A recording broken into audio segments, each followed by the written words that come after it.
Hello અને નમસ્કાર મિત્રો, કેમ છો બધા? મજામાં ને? મિત્રો, હું મહેતા ફરી એકવાર સ્વાગત કરું છું તમારું તમારી પોતાની ચેનલ પર. મિત્રો, જ્યારે બંધ નસોની વાત કરવામાં આવે છે અને આ વિડીયોમાં તો હું તમને લોકોને વિડીયોના અંતમાં એક એવી વસ્તુ વિશે જણાવવાનો છું કે જેના દ્વારા ગમે તેવી બંધ નસો હશે તેમાં તે ખૂબ જ વધારે અસરકારક છે, ખૂબ જ વધારે ફાયદાકારક છે અને બંધ નસોને ખૂબ જ વધારે સરળતાથી ખોલી નાખે છે. મિત્રો, બંધ નસોનું શબ્દ જ્યારે સંભળાય ત્યારે શિયાળામાં તરત જ આપણા લોકોના મનમાં હાર્ટ એટેક એવો શબ્દ આવે છે, એટલે કે હૃદય રોગનો હુમલો. અને હૃદય રોગનો હુમલો એ વસ્તુ આવે ત્યારે મગજમાં ત્રણ શબ્દો સામાન્ય રીતે આપણા મગજમાં આવે છે. એક છે કોલેસ્ટ્રોલ, બીજું છે ફેટ અને ત્રીજું છે ટ્રાયગ્લિસરાઇડ. જી હા મિત્રો, પરંતુ આ ખરેખરમાં પૂરતી માહિતી નથી, આ અધૂરી માહિતી છે. હકીકતમાં તો જ્યારે આ ત્રણ વસ્તુઓ વધી જાય છે તેનાથી હાર્ટ એટેક આવે છે એ સાચી વાત છે, પણ આ વસ્તુઓ વધવા પાછળનું અન્ય એક મુખ્ય કારણ પણ જવાબદાર છે, જે આપણે લોકોએ જાણી લેવું ખૂબ જ વધારે જરૂરી છે. અને કઈ છે તે વસ્તુ? તો મિત્રો જણાવી દઉં, ઇન્સ્યુલિનની વધારે માત્રા. હવે આનો મતલબ શું? તો પહેલાં એ જણાવી દઉં. મિત્રો, ઘણીવાર એવું બને છે કે આપણે જ્યારે ખોરાક ખાઈએ છીએ અથવા તો ઘણીવાર એવું આપણે લોકો માનીએ પણ છીએ કે ખોરાકમાંથી ઘી અને તેલને અવોઇડ કરી દીધા એટલે આપણા શરીરમાં વધારે ફેટ્સ જમા નહીં થાય અને તેના પરિણામે હવે તો આપણને હાર્ટ એટેક આવવાની શક્યતા છે જ નહીં.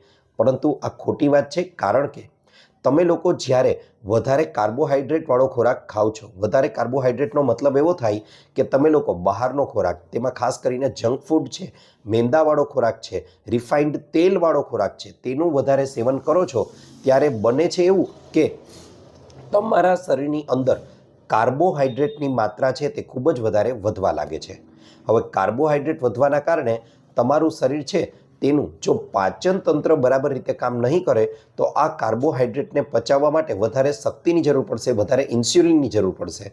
તે ઇન્સ્યુલિનનું ઉત્પાદન આ શુગરને ઝડપથી શુગર છે તેને પચાવવા માટે કરે છે.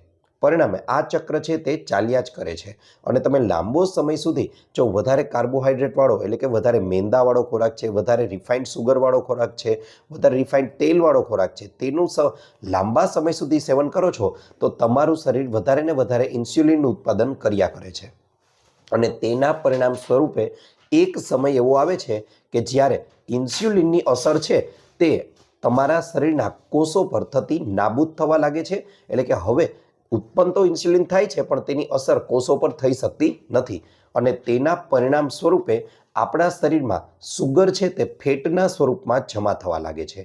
નળીઓ છે એટલે કે જેની અંદરથી લોહીનું વહન થાય છે તેમાં આ ફેટ છે તે એલડીએલ કોલેસ્ટ્રોલ એટલે કે ખરાબ કોલેસ્ટ્રોલના રૂપમાં ધીમે ધીમે પ્લાક સ્વરૂપે જમા થવા લાગે છે અને તેના પરિણામ સ્વરૂપે આપણી નસોની અંદર લોહી છે તે આગળ સરળતાથી વહન પામી શકતું નથી અને તેના પરિણામ સ્વરૂપે જ હાર્ટ એટેક આવવાની શક્યતાઓ છે તે ખૂબ જ વધારે વધી જાય છે.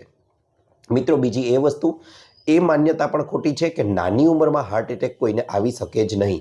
જી હા મિત્રો, આજકાલ ભારતમાં જંક ફૂડનું સેવન તમે લોકો જુઓ છો કે યુવાનોમાં તેનું સેવન કરવાનો જે વ્યય છે તે વધતો જાય છે. તે લોકો વધારે આનું સેવન કરવા લાગ્યા છે. તેના પરિણામ સ્વરૂપે આજકાલ 20, 25, 30 કે 35 વર્ષની નાની ઉંમરમાં પણ હાર્ટ એટેકના કિસ્સાઓ છે તે આપણને જોવા મળે છે. તેનું મુખ્ય કારણ જ આ છે કે આપણી આર્ટરીઝ છે, આપણી નળીઓ છે, તેની અંદર આ ફેટ, આ એલડીએલ કોલેસ્ટ્રોલ જમા થાય છે અને તેના પરિણામ સ્વરૂપે આ પ્રકારનો હાર્ટ એટેક આવવાની શક્યતાઓ ખૂબ જ વધારે વધી જાય છે. માટે પાયાની અને અગત્યની અને મહત્ત્વની વસ્તુ જે આપણે લોકોએ સમજી લેવી ખૂબ જ વધારે જરૂરી છે એ છે કે આપણા લોકોનું પાચન તંત્ર સારામાં સારી રીતે જો કામ કરતું હશે તો આ પ્રકારનું એલડીએલ કોલેસ્ટ્રોલ છે તે આપણી નસોની અંદર જમા નહીં થાય અને તેના પરિણામ સ્વરૂપે આપણે હાર્ટ એટેકથી પણ બચી શકશું. તો આ માટે શું ખાવું જોઈએ? તો આ માટે રોજિંદા જીવનમાં આપણે લોકોએ સૌથી પહેલાં તો રોજિંદા જીવનમાં ઋતુ અનુસાર આવતા ફળો છે, શાકભાજી છે, તેનું સેવન કરવું જોઈએ.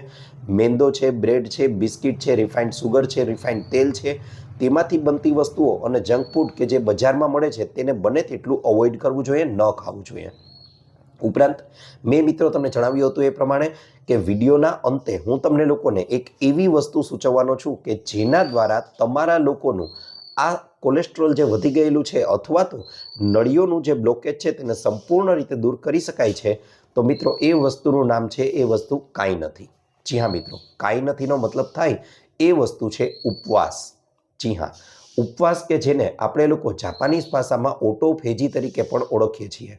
અને આ માટે એક વૈજ્ઞાનિકને નોબેલ પારિતોષિક પણ એનાયત કરવામાં આવ્યું છે. હવે શું છે આ ઓટોફેજી? મિત્રો, મૂળભૂત સિદ્ધાંત એ ભારતનો છે અને વર્ષોથી આપણા વડીલો છે તે ઉપવાસ કરતા આવ્યા છે. હવે શા માટે ઉપવાસ છે તે કરવો જોઈએ અને તેને કરવાના કયા કયા ફાયદાઓ છે અને કઈ રીતે કરવો જોઈએ એ પહેલાં સમજાવી દઉં.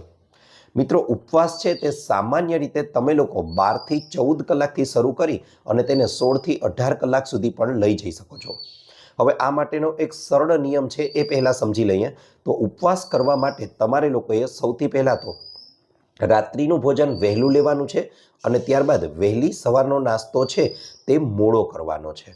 જી હા મિત્રો, એનો મતલબ થાય કે તમે આગલા દિવસે રાત્રિનું ભોજન છે તે 7 કે 8 વાગ્યે કરી લો છો તો બીજા દિવસનો નાસ્તો છે તે તમારે લોકોએ સવારે 10 થી 11 વાગે કરી શકો છો.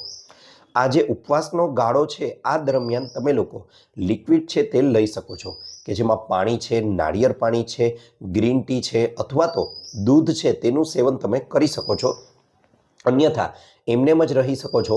તો તેનાથી મિત્રો ફાયદો એવો થશે કે તમે જ્યારે ઉપવાસ કરો છો ત્યારે તમારા પાચન તંત્રને રેસ્ટ મળે છે. એક નાનકડા ઉદાહરણ મુજબ તમને સમજાવવાનો પ્રયત્ન કરું તો આપણે આખું અઠવાડિયું જોબ કરીએ છીએ અથવા કોઈને કોઈ કાર્ય કરે છે તો રવિવારની રજા આપણા માટે જરૂરી બની જાય છે, કારણ કે તેનાથી આપણા શરીરને આરામ મળે છે. એ જ રીતે તમે રોજે રોજ ખોરાક શરીરને આપો છો તો શરીર પણ પોતે રજા માંગે છે, માટે ઉપવાસ જરૂરી બની જાય છે.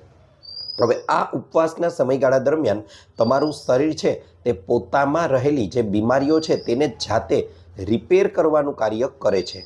તેની સાથે સાથે પોતાના જે મૃત કોષો છે તેનો શરીરમાંથી નિકાલ કરશે, નક્કામાં થઈ ગયેલા કોષો છે તેને ફરીથી રિપેર કરવાનું કાર્ય કરશે અથવા તો શરીરમાં કોઈ તકલીફ છે તો તેનાથી પણ તે પહોંચી વળવાનું, તેને પણ રિપેર કરવાનું કાર્ય ખૂબ સારી રીતે કરે છે.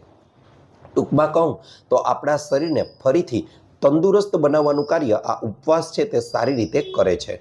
હવે તમને પ્રશ્ન થાય કે ઉપવાસ ક્યારે અને કેટલી વાર કરવો જોઈએ? જો મિત્રો શક્ય હોય તો રાત્રિનું ભોજન વહેલા લઈ શકો અને બીજા દિવસનો નાસ્તો એટલે કે બ્રેકફાસ્ટ છે તે તમે મોડા લઈ શકો તો આને તમે રોજે રોજ પણ કરી શકો છો. પણ યાદ રહે, એક ધારું જ બોડીને ખેંચી અને આટલો બધો ઉપવાસ તમે ન કદાચ કરી શકો તો જરૂરી નથી કે ફરજિયાત કરવું. પહેલાં ટૂંકા ગાળાથી શરૂ કરવાનું છે, ત્યારબાદ આ ગાળો ધીમે ધીમે આપણે લોકો વધારતા જઈએ છીએ. હા, અમુક એવા લોકો કે જેમણે ખાસ આમાં તકેદારી રાખવી જોઈએ, જેમ કે જે લોકોને ડાયાબિટીસ છે અને તેની દવા લઈ રહ્યા છે, તેની સાથે સાથે પ્રેગ્નેન્ટ મહિલાઓ અથવા ગર્ભવતી મહિલાઓ છે તો તેમણે આ વસ્તુઓ કરતાં પહેલાં પોતાના ડૉક્ટરની એકવાર ચોક્કસથી સલાહ લેવી જોઈએ. આ સિવાયના તમામ લોકો છે તે ઉપવાસ કરી શકે છે. તેનાથી આપણા શરીરને સારામાં સારો ફાયદો થાય છે અને બીમારીઓથી પણ બચી શકાય છે.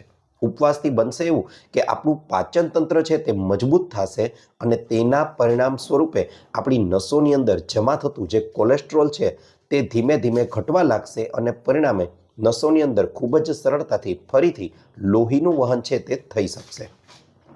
તો મિત્રો, આ તો હતો અમારો આજનો વિડીયો. આશા રાખું છું આપને મારો વિડીયો ગમ્યો હશે.